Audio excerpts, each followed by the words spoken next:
Hey there, need to convert a ODP file to PDF? I'll show you the fastest way to do it for free, right in your browser. Go to Google and type ODP to PDF MiConvert. The first link is what you need. Go ahead and click it. Here we are. This is the free ODP to PDF converter. No sign-up needed, no software to install. Let's get started. Hit the Choose File button right here.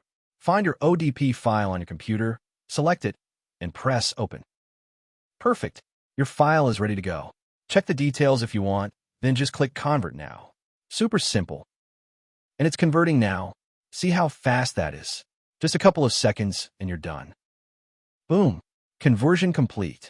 Hit that Download button and your PDF file will be saved instantly. Easy, right? Head over to MiConvert.com anytime you need to convert files. Don't forget to subscribe. See you next time.